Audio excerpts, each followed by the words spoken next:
Alright, what's going on, guys? Welcome back to another video. If you're new here, my name is Kit, and today I am back in the kitchen, obviously. Caught some catfish the other day. Me and my buddy Bo went out, hit the river real quick right after work. We managed to get a few eater catfish. Well, one eater catfish and one maybe questionable eater catfish. But I think it's gonna taste great either way. The smaller cats tend to taste better. Just the lighter meat, less of the contaminants, less of that red meat, less of that yellow meat. Yellow meat as in the channel catfish, that's what we got. Because a lot of times people say you gotta cut out all that stuff. It doesn't really bother me that much, so I just keep it in there, and keeping smaller fish helps with alleviating that so-called fishy taste. Here's the skizzers. Oh, got two shads right there. Yep. And last time we were here, I was trying to catch a freaking walleye, but I'm gonna go straight for cut bait. Besides this whole one right here. Try to see if I can get a wiper. Wiper would be pretty cool. Got the trusty rod holder. Ooh, man, it's pretty warm, dude. Yeah, it is. Surprisingly warm. Go right there. Bo's getting bit already. I don't know where to put my little headpiece. Come on. Sure. Watch, I'm gonna find it after you throw me one.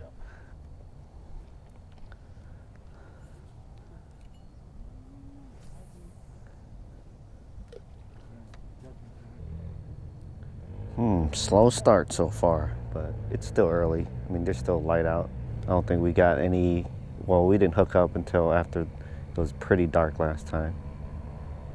I'm getting nibbled on my left rod.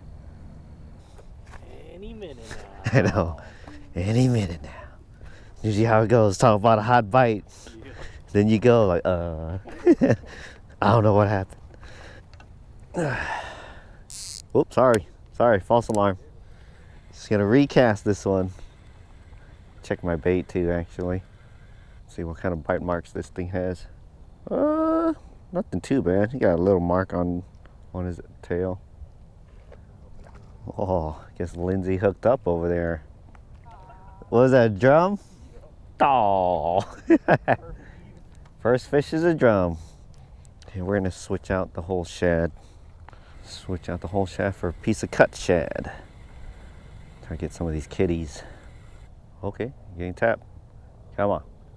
Waiting for him to pull. All right, I'm about to give it to him. He feels like he's picked it up. There he is. Oh, there he is. Damn it, dude. He was biting for so long. Oh my God. All right. Things are looking up though. Damn, we suck. Suck today. A lot of missed opportunities here. Lindsay's the only one that knows how to hook up apparently. Oh, come on, dude. I think we're on. Oh yeah, gotta keep him on, or yeah, keep him pinned. Feels really small. He's really small. Oh my God. Yeah, still looks pretty yummy. I don't know, I might just keep him, dude. He might be a little smaller, but he's gonna be very delicious. Thanks, Bo. Hey, no skunk. Hey, that's why it's so hard to hook up. We got little guys like that chomping away. Missed the hook set, but hey, he was actually pulling. I didn't have to freaking baby him. This guy feels a little bit better. Maybe. Yeah, he's a tad better, I think. Another dinky guy for the table. Dude, they're so clean though. Can't believe how clean they are. He actually bit it aggressively. I did not have to freaking wait for him. Cool. No hot hand today for Bo. Not yet anyway. Birthday's over. Yeah, birthday's over. No more charity. All right, I'm gonna use the same piece of bait again. Oh, I just got bit right as I was casting this out, dude. Oh, twisted up my bait. I mean, I could probably use bigger pieces, but I don't think there's many bigger fish around. And I'm just trying to catch fish for the table anyways. Nothing big. Well, I wouldn't keep anything big anyway. I actually forgot to engage my bait feeder on that last fish. Worked out though. Oh, we'll just do it again. That way you just set the hook on him. There we go. Man, I just got back to my rod and hooked up. Yeah, got back to my rod and started biting. Is this a catfish? I don't know if it is. Oh, it is a catfish. Ooh, calm down, buddy. Another nice, clean, slender fish. He's actually a little bit bigger than the other guys. Not sure if I'm gonna keep this guy. Not big, but kind of want to go with my smaller fish theme, I suppose. Or maybe I should just keep this guy in case I don't catch any more. Yeah. Good idea.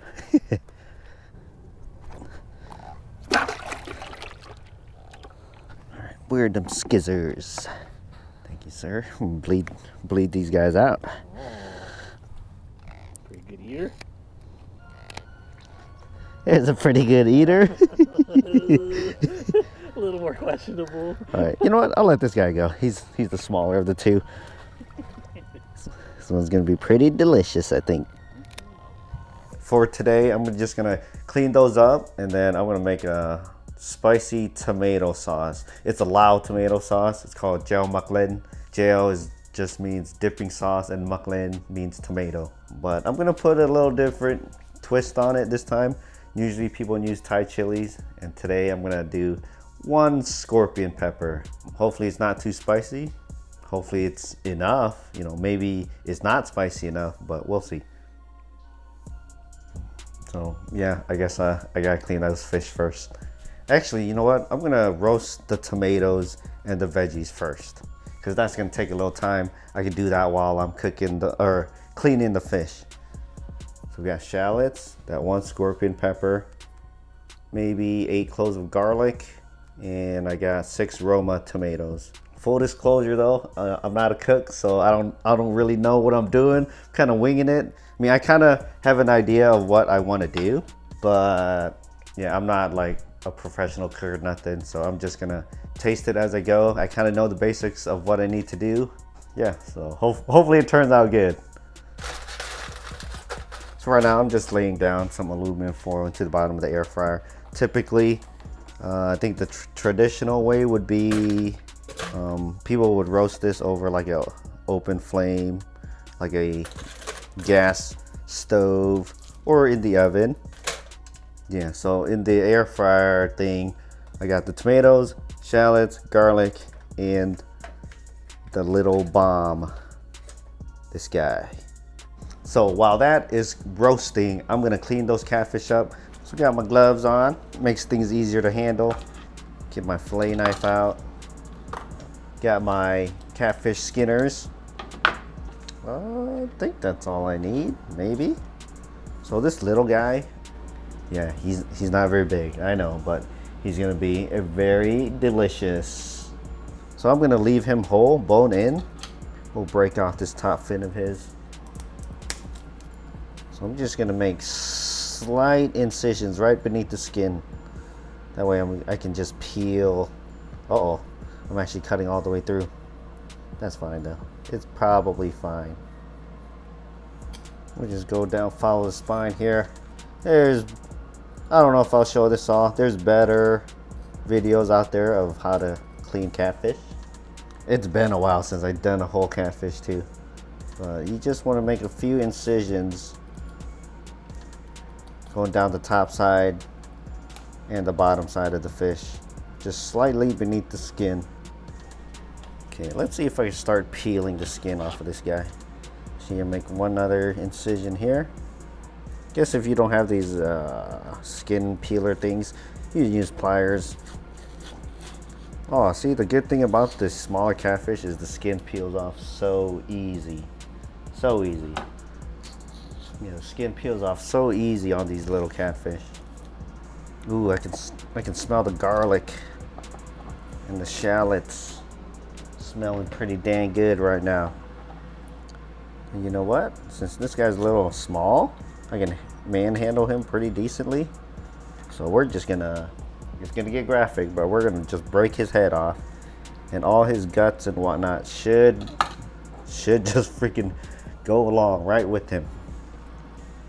All right, might have to cut this part out. So I'm gonna bring this guy over with all his guts and stuff.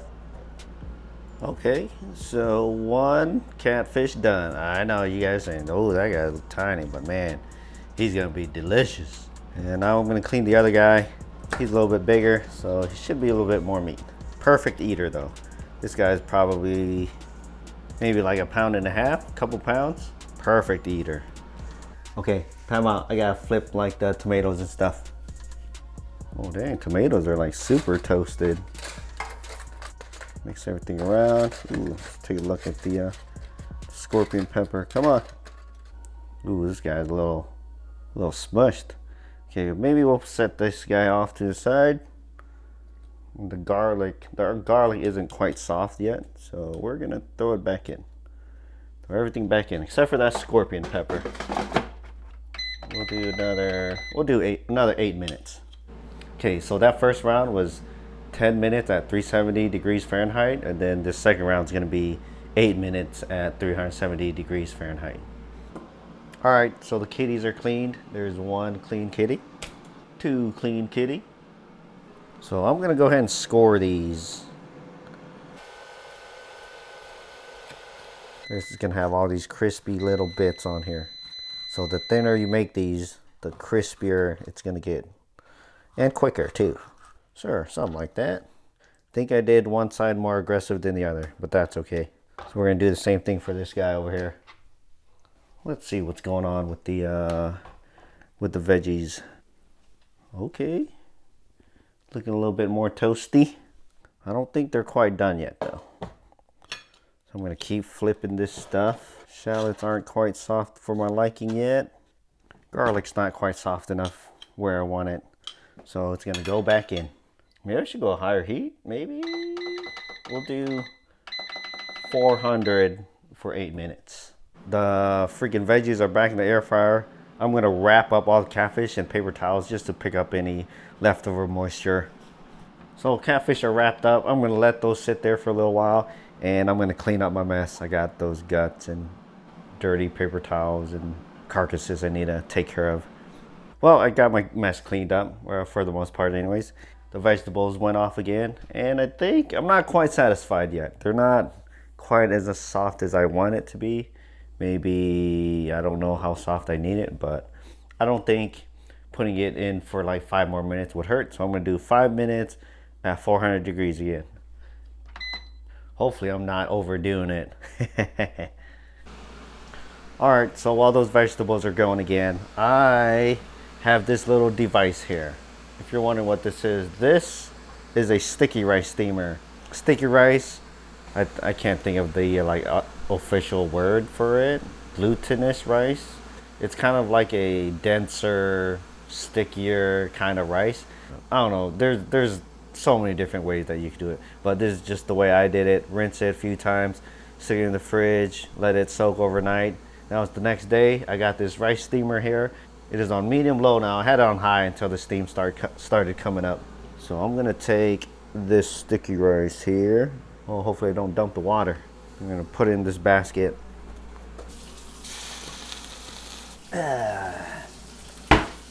So the rice is in here now. I'm gonna cover that top. And as far as timing goes, I don't even time it. I'll look at the time. It's 6:57 right now. I'll probably check it in 10 minutes.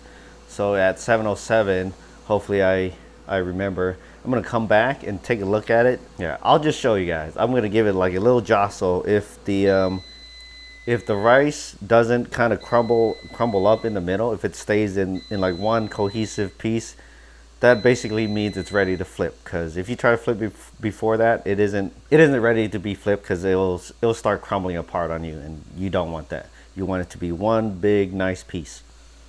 All right, now I think we're ready to make the sauce. I think so. I'm kind of just winging this, guys, so just bear with me.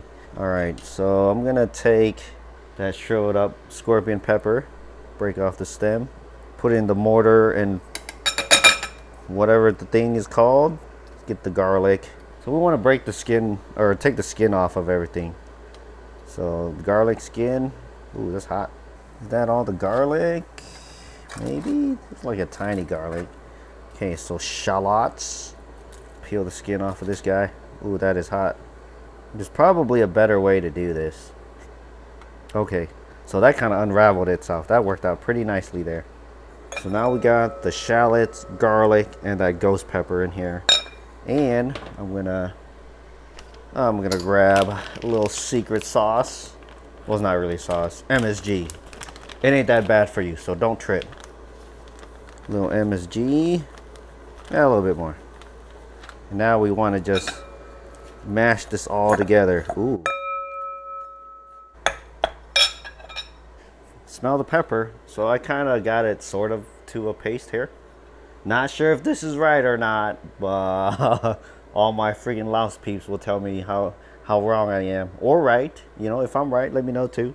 Okay, now for the tomatoes. We'll go back to the tomatoes over here.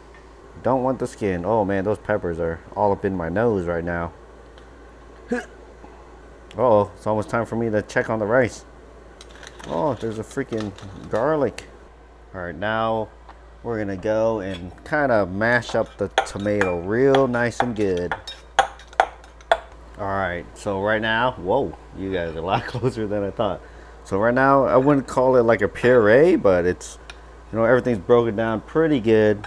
I think that's the consistency that I want. I got some, you know, some chunkier bits in here and there. Those will taste pretty good, I think. I mean, you can mash them down a little bit more. Yeah, I should have cut off those tops on the tomatoes. But now we gotta season this thing. Actually, it's time to check the rice. It's been 10 minutes. Man, time's going so fast. Trying to multitask all this stuff. Okay, so you guys can see, hopefully you guys can see down up in there. So I'm gonna give this a quick little shake. Yeah, it's not all crumbly. It's kind of just staying in one piece. Maybe it crumbled a little bit, but maybe I'm a little early. But what you want to do is kind of just rotate it until the whole thing kind of flips over. And we're gonna stick it back over here. Maybe give it another, I'd say probably like 15 minutes or something. Okay, so I'm gonna taste this to see what it's like without any seasoning. Oh, kind of spicy, kind of spicy.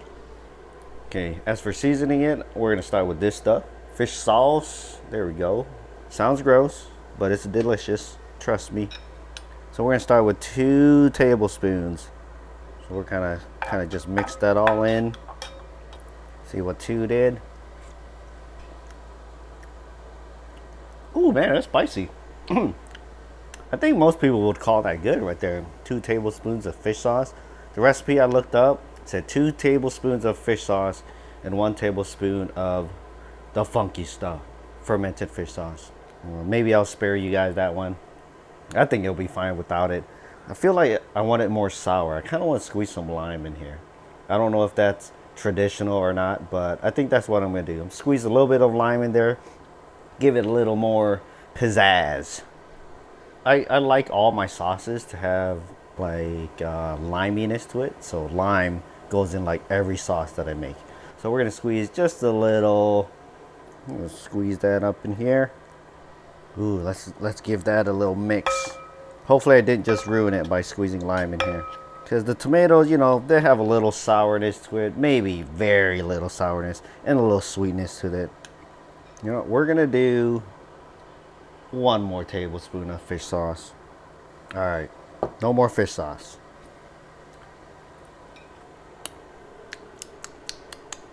I don't know. Good enough. Good enough for me. But I got to check the rice real quick. So I think the rice is done. I'm over here. I'm just spreading it out just to get rid of the excess heat and moisture. Normally you would use like a mat or something for this, but I'm just trying to work within my limited space here and just use my rice steamer thing.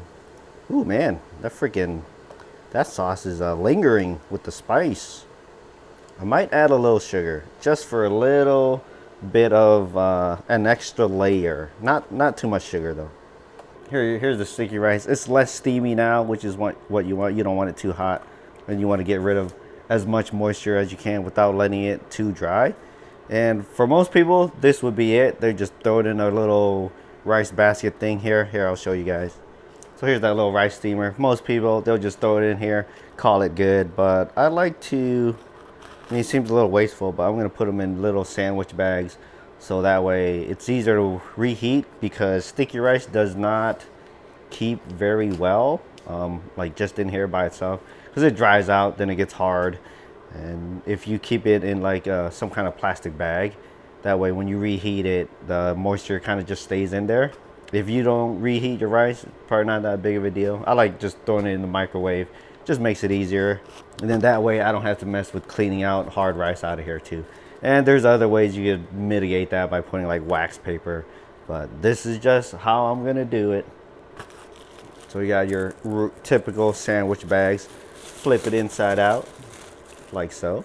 So this is the inside of the bag, and my hand is on the outside, on the inside. I know that's confusing. Like that'd be good right there. That's like one little serving. So I just pull my hand out, and basically just fold the sandwich bag over. You can put it into your little rice basket. Also like putting it into my pressure cooker, because the pressure cooker holds heat and it traps in moisture and stuff. So you can keep it in there. If I'm gonna come back and eat it in like half an hour, it'll still be pretty warm. Maybe up to an hour. But for now, I'm just throw it in here. So it should fit 3 or 4 of these pretty easy, this size. So I'm gonna add like, I don't know, that's probably 1 tablespoon. Yeah, about 1 tablespoon of brown sugar into my hot sauce. It'll just add another layer to the sauce. And it will kind of balance out the salt a little bit better too. Okay, I dig it. There's one last step, but we're not ready yet. We're not going to do that until right before we eat. So that's just going to sit there, and now time for the main event. I got to cook the fish. So I got a skillet heating up on my stove right now. I'm just using vegetable oil. Nothing too crazy. No almond oil or peanut oil or whatever. I'm gonna try to do like an East meets West kind of thing. So we got your fish batter here, and this is the fish batter I'm using.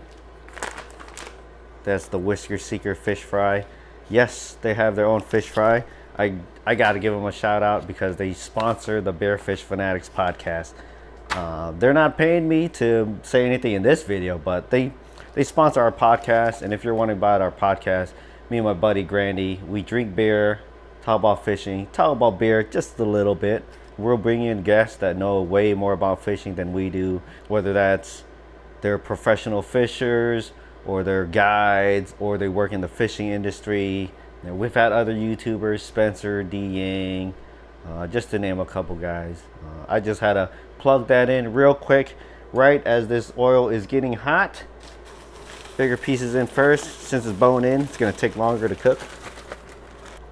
This piece here, this big back, the back piece is gonna take the longest to cook.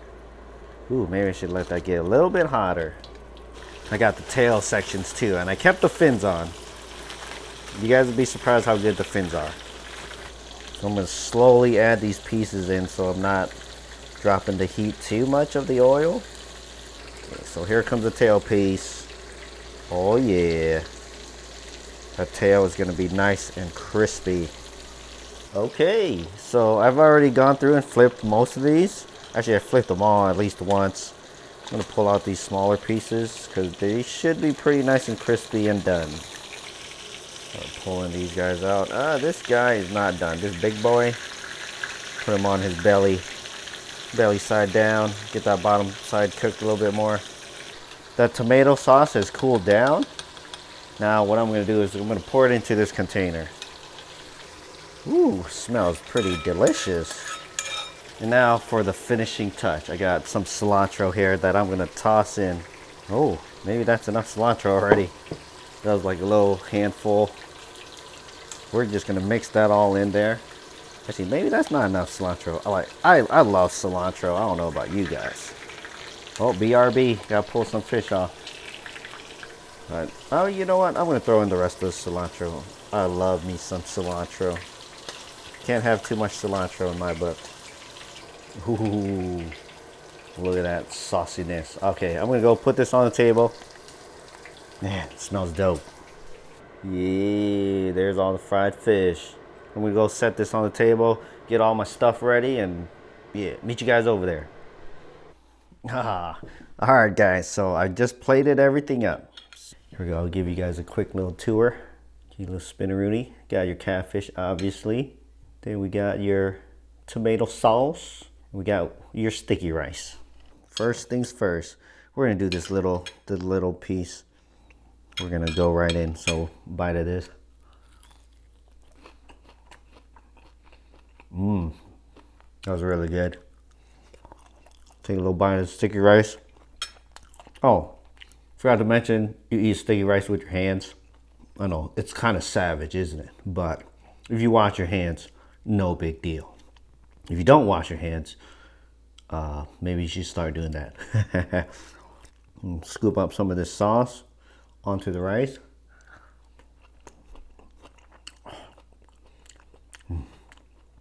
Damn, that's really good. Holy smokes. Wow. Oh, I kind of sound like that Mark Wiens guy. Oh, damn. Oh, dude. This is really good. Holy cow. Cold water cats. Caught these catfish a couple days ago. Not super cold because the weather's been pretty mild, but I'd say water temps are maybe in the 50s, mid 50s or so. So it's not super warm out. Man, cold water cats taste so good. I'll work around the bone a little bit. Bone-in cats are pretty good. You could do the same thing with catfish fillets, but I feel like you lose a little something with the bone-in because, oh, here's the tail.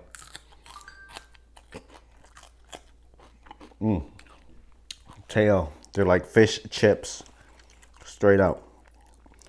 Wow. This is like one of the best fish I've eaten in a long time. Even the fish by itself is really good, but this sauce is really good. It's like a little sweet, a little spicy. You get that smoky aroma from the roasted shallots, garlic, roasted tomatoes. A little hint of sourness because I squeezed that little bit of lime in there. The ghost pepper, or not the ghost pepper, that scorpion pepper isn't too hot, but there's a good kick there. You definitely know that it's there. I'm gonna sit here and keep talking about how good this food is. I don't want to torture you guys like that. So if you like the video, give it a like. Don't forget to check out the podcast. And if you guys want to see more of these type of videos, let me know. Other than that, hit that subscribe button. I'll catch you guys later.